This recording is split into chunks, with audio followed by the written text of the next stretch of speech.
અંકલેશ્વરના પાનોલી પોલીસ દ્વારા ગત વર્ષે ઝડપી પાડેલા 2 પશુઘાતકીપણા હેઠળના પિકઅપ બોલેરો ગાડી અને ટેમ્પોની હરાજીની પ્રક્રિયા હાથ ધરી હતી. એ પૂર્વે બંને વાહનો ઓફસેટ વેલ્યુ આરટીઓ પાસેથી નક્કી કરાવી હતી. જે બાદ આજરોજ પાનોલી પોલીસ મથકે અંકલેશ્વર નાયબ પોલીસ અધિક્ષક ડૉક્ટર કુશલ ઓઝાની અધ્યક્ષતામાં બંને ગાડીની હરાજી યોજવામાં આવી હતી.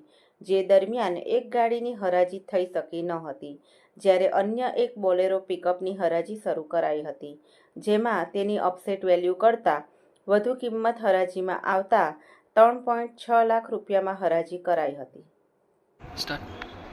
પાનોલી પોલીસ સ્ટેશનના માં ગુના રજિસ્ટર નંબર 2/24 તથા 168/2024 અંતર્ગત પશુ તરફ ઘાતકી વર્તન અટકાવવા માટેની કલમ 11A તથા DEFH તથા ગુજરાત પશુ સંરક્ષણ અધિનિયમની કલમ 5(1)A 6184 તથા MV એક્ટની કલમ 192 મુજબ 2 ગાડીઓ ટાટા પિકઅપ GJ 26T 1605 તથા મહિન્દ્રા બોલેરો GJ 16AU 9230 2 ગાડીઓની હરાજી માટે આજે પ્રક્રિયા હાથ ધરવામાં આવી હતી.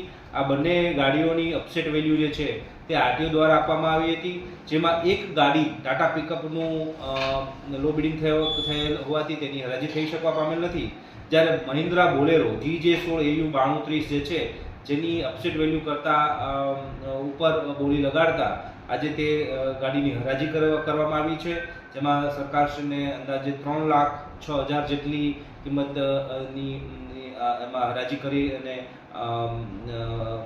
હરાજી કરીને આપવામાં આવેલ છે. અને એ બાબતે પંચનામું કરી વિડીયોગ્રાફી કરી અને એની કાયદેસરની પ્રક્રિયા હાથ ધરવામાં આવી.